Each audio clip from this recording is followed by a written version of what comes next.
Pak Ustadz Abdul Somad, kami bangga ya sebagai orang Kristen di kota ini. Bapak mau ke sini. Bapak datang di kota yang memiliki rekam jejak sosial sangat buruk di saat usia kami masih sangat muda, tahun 99 seperti yang tadi dijelaskan Pak Wakil Wali Kota. Sebab bagi kami kedatangan tokoh-tokoh agama yang karismatik seperti Pak Abdul Somad, kami yakini selalu saja mendatangkan pencerahan bagi masyarakat di kota Ambon. Pak Abdul Somad ini bagi orang Kristen bukan barang baru ya Pak. Kami sering dengar, bahkan di kalangan Kristen ada orang-orang Kristen yang sedikit, yang agak nyinyir mendengar ceramah-ceramah Pak Abdul Somad. Itu wajar Pak, karena memang setiap agama pasti saja ada kelompok-kelompok yang fundamental, ada kelompok-kelompok yang betul-betul memagari agamanya sedemikian rupa sehingga tidak boleh diganggu.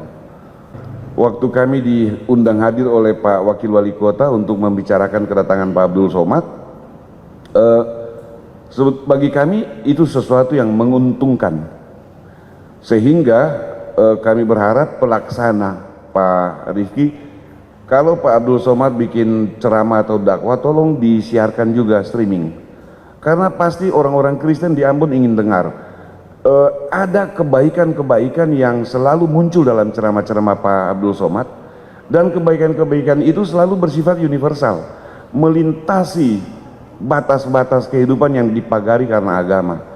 Kebaikan itu pada dirinya sendiri tidak bisa dibendung oleh agama. Bahkan agama yang seringkali mengeluarkan kebaikan-kebaikan berdasarkan ajarannya itu. Oleh Ustadz Abdul Somad. Kepada Bapak Ustadz Abdul Somad, disilakan.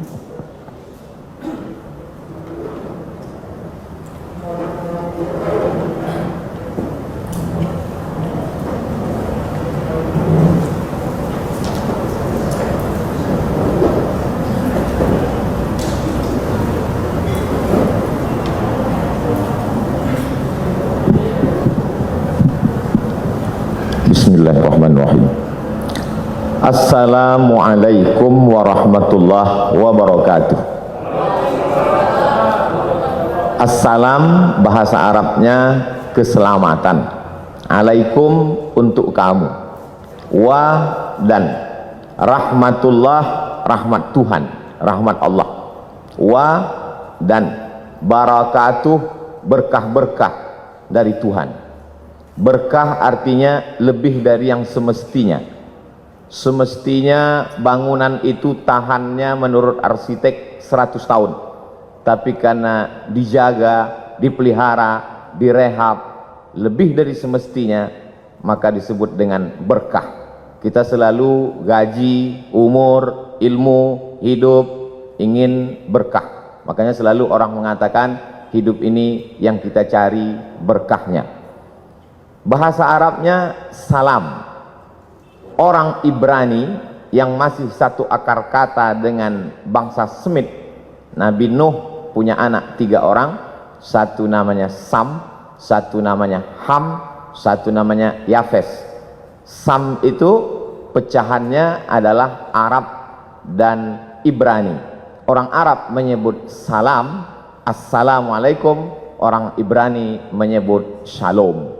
Lalu kemudian ketika sampai ke tempat kita menjadi selamat, makanya disebut selamat siang, karena kebetulan acaranya dibuat siang. Salam sejahtera, tambahan, kombinasi, modifikasi dari bahasa Arab dan bahasa Indonesia. Ada salamnya, ada sejahtera. Istilah-istilah yang lain tidak saya sebutkan karena takut silap dan salah. Karena acara ini direkam, di-streamingkan, takutnya kerukunannya tidak tercapai, malah silapnya yang viral. 3 jam perjalanan. Tadi malam kami bertolak jam 2 dari Jakarta, kemudian saya lihat matahari sudah mulai terbit, kami pun sampai ke Pattimura Airport. Selama ini Pahlawan nasional itu hanya kami lihat di uang 1.000 saja. Tapi hari ini sudah sampai. Sebagai bukti kami ambillah foto berlatar belakang background Pattimura Airport. Lalu kemudian disambut oleh Habib. Habib diambil dari kata hub. Hub artinya cinta. Habib orang yang kami cinta. Karena kakeknya Muhammad SAW kami sangat cinta. Maka cucu-cucunya yang mengalir darah itu pada mereka, kami juga cinta kepada mereka. Kami sebut mereka dengan Habib. Kalau perempuan Habibah, tapi jarang itu kami panggil karena nanti banyak orang yang marah, terutama suaminya. Lalu kemudian saya pun melihat di perjalanan ada tulisan besar sekali, "Welcome to the city of music." Barulah saya paham kenapa orang-orang Ambon ini banyak jadi penyanyi di Jakarta. Karena mereka berasal dari kota musik. Bahkan tadi begitu sampai ke atas ini pun kami disambut dengan musik. Lalu ada tulisan besar juga saya baca, Ambon Manise. Alhamdulillah makanannya sudah saya cicipi, manis. Wajah orangnya agak terhalang karena masker ini. Tapi insya Allah dari wajah beberapa tokoh kita menilai ada keramahan, ada kesenangan untuk menyambut tamu sebagaimana yang disampaikan oleh Pak Pendeta Ricardo, kemudian Bapak Pastor mewakili uskup, lalu kemudian tokoh-tokoh lintas agama. Sampai akhirnya saya pun sampai ke majelis ini bertemu dengan Bapak Wakil Wali Kota yang kabarnya sudah mendapat beberapa telepon. Ada kemarahan kenapa Ustadz Abdul Somad tidak dibuat ceramah tablik akbar di Tanah Lapang. Saya melalui forum mimbar ini menyampaikan dimanapun saya tausiah hari ini tidak bisa dibuat di Tanah Lapang karena memang suasana kita sedang COVID. Tidak bisa kita mengumpulkan orang ramai. Di hotel pun paling banyak hanya 150 sampai 300 orang. Kalaulah tadi direkam itu kamera dari awal sampai akhir, bagaimana panitia ini betul-betul menjaga prokes kita. Saya di beberapa banyak tempat selama setahun dari Maret 2020 sampai 2021 ini, rasanya yang paling tertib melaksanakan prokes ini di Ambon inilah. Itu Ustadz ngomong begitu karena di Ambon atau bagaimana? Memang saya bisa tanya kepada tim. Karena di Ambon inilah sampai yang mikrofonnya pun ganti masker dah berapa kali. Saya yakin itu virus COVID tidak sampai ke atas ini. Mereka di bawah melihat, tak usahlah kita naik, cepat kita mati kata dia. Alhamdulillah bertemu dengan Pak Wakil Wali Kota. Bapak Wali Kota tidak bisa hadir karena sedang ada kegiatan di Jakarta. Ini perlu saya sampaikan supaya jangan ada fitnah di antara kita. Lalu kemudian bertemu pula dengan Bapak Kapolresta Ambon.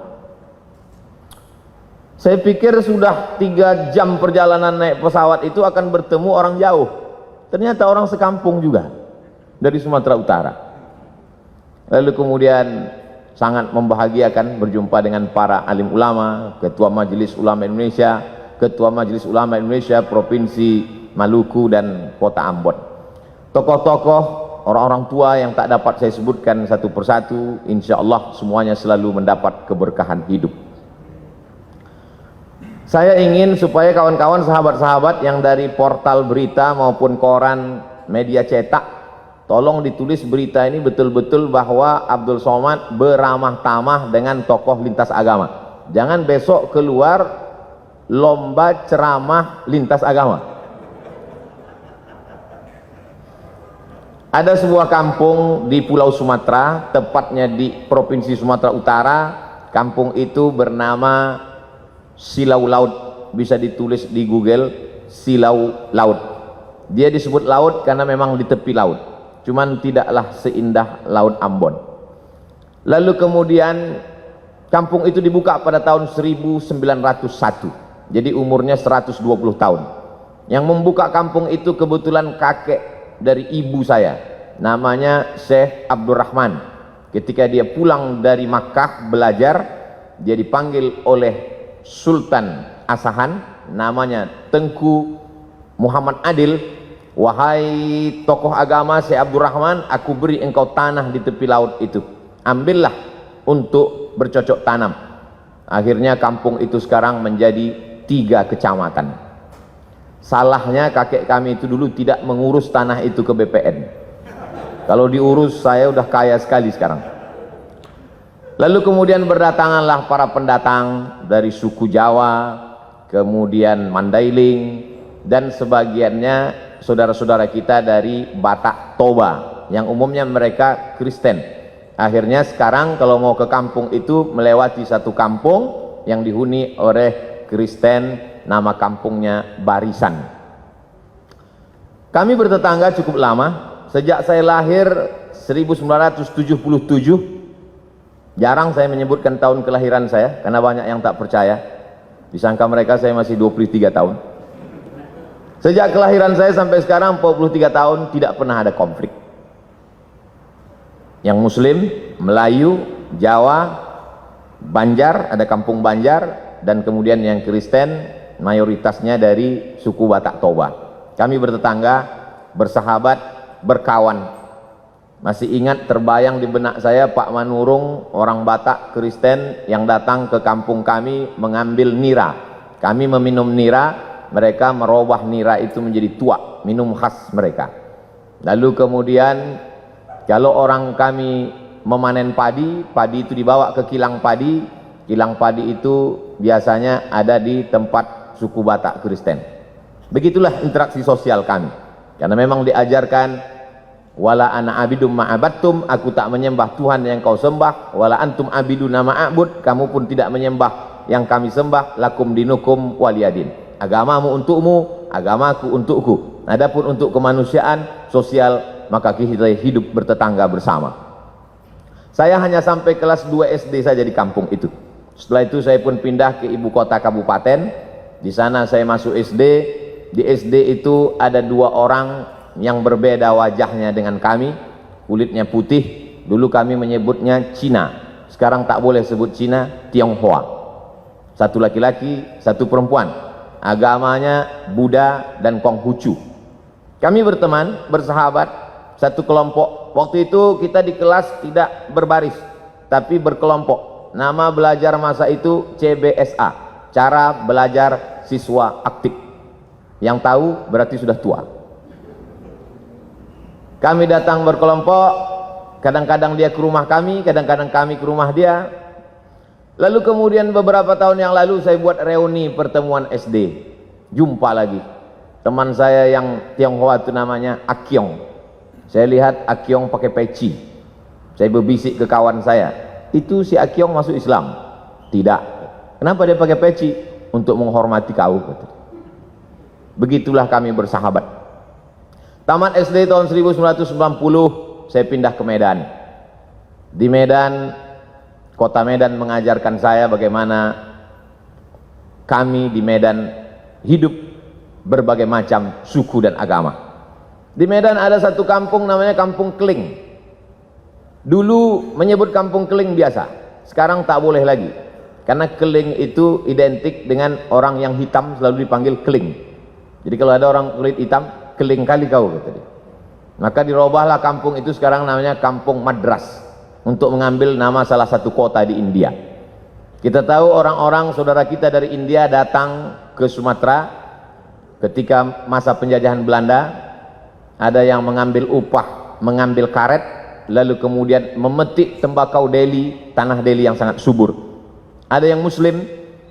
Masjid salah satu tertua di kota Medan adalah Masjid India, dibangun ketika Krakatau meletus, dan saya diizinkan untuk menyampaikan ceramah di sana. Lalu kemudian saudara-saudara kita yang datang dari Hindu, maka mereka membuat sebuah komunitas. Kuil terbesar di Pulau Sumatera, kuil Hindu ada di kota Medan. Kuil itu bernama Kuil Sri Mariaman. Saya pernah datang ke sana, masuk ke dalam, saya lihat ternyata di depannya ada bak. Di dalam bak itu ada air. Semua tamu yang mau datang cuci tangan, cuci kaki. Lalu saya pikir, oh ternyata berwuduk juga mereka. Lalu kemudian ada tulisan besar, Bagi yang bercelana ponggol, bercelana pendek, bercelana sempit, berbaju pendek, dilarang masuk ke kuil Sri Mariaman, karena ini tempat suci. Lalu saya foto baliho itu, saya share di Facebook dan Instagram, lalu saya komen di bawah, pernahkah kita membuat tulisan seperti ini di masjid-masjid kita, supaya orang tidak lari pagi, tidak menghormati tempat suci. Ada kebaikan-kebaikan yang disebarkan. Lalu kemudian ada seorang Tionghoa ingin membangun masjid, tanahnya tanah punya orang muslim. Kita tahu masa itu Medan dipimpin oleh seorang sultan, sultan kerajaan Melayu Delhi. Tanahnya milik sultan, tapi ini orang mau bangun masjid, akhirnya dibangunlah masjid. Maka kalau di beberapa tempat nama masjid itu Masjid At-Taqwa, ada masjid itu namanya Masjid Al-Ikhlas, tapi masjid ini namanya unik, namanya Masjid Chong Api. Chong Api adalah nama orang Tionghoa yang membangun masjid itu dan berdiri sampai hari ini. Kalau kita pergi ke daerah Pecinan, maka kita akan melihat rumah Chong Api, dan kita bisa berkunjung ke Masjid Chong Api yang merupakan salah satu objek wisata religi. Lebih kurang 5 tahun saya tinggal di Medan. Setelah itu saya pun melanjutkan pendidikan saya ke Mesir pada tahun 1998. Di Mesir saya menyewa rumah. Saya tidak tinggal di asrama. Kami tinggal di model rumah flat. Di atas rumah, di bawah rumah. Rumah di bawah ada 3 kamar. Saya tinggal di rumah bawah. Di atas rumah Sohibul Bait yang punya rumah. Setiap bulan sayalah yang naik ke atas membayar sewa rumah. Nama tuan rumah kami itu Baba Yosef Hanna. Agamanya Kristen Ortodok Koptik. Lebih kurang 3 tahun saya tinggal di rumah itu. Kenapa Ustadz bertahan di rumah itu? Karena itulah rumah yang paling murah. Suatu ketika Baba Yosef Hanna mengeluh kepada saya. Ya Beni, dia pakai bahasa Arab juga. Ya Beni, anakku, saya mesti naikkan sewa rumah ini. Kenapa Baba Yosef? Karena aku kena musab bi saratan, cancer, kena kanker. Aku kena kanker, jadi aku mesti operasi. Salah satu income pemasukanku sewa rumah. Jadi sewa rumah ini mesti ku naikkan.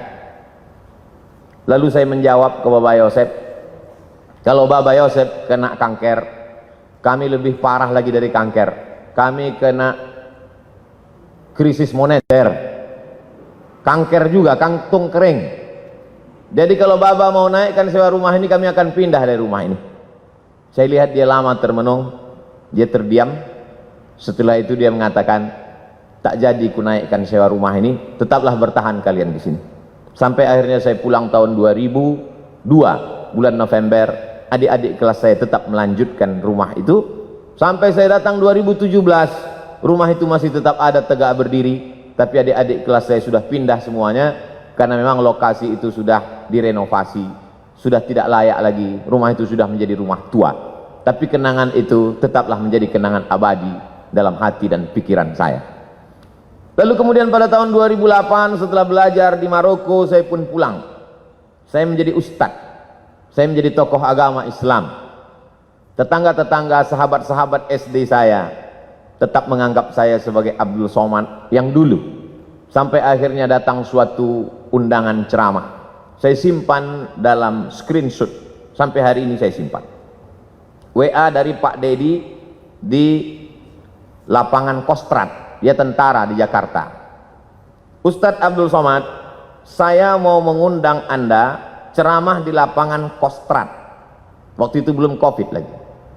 Saya tanya, Pak Dedi dapat nomor saya dari mana? Dapat dari tetanggamu yang Kristen Protestan. Dia termasuk jemaat HKBP, Huria Kristen Batak Protestan, marganya Panjaitan. Masih kenal? Oh kenal, dia tetangga dekat rumah saya dulu waktu sekolah. Dari nomor dialah aku dapat jadwal ceramah ini. Biasanya kalau ada orang mengundang saya dari satu kota, saya beri ke koordinator kota itu. Kalau dia Jakarta, saya beri ke koordinator UAS, Ustadz Abdul Somad DKI Jakarta, Jabodetabek. Kalau dia datang dari Sumatera Utara, saya kasih ke koordinator. Tapi ini langsung ke saya. Saya bilang, insya Allah saya akan datang. Lalu kata Pak Dedi, katanya mengundang Ustadz Somad susah, payah, menunggu sekian lama. Kenapa bisa langsung dapat?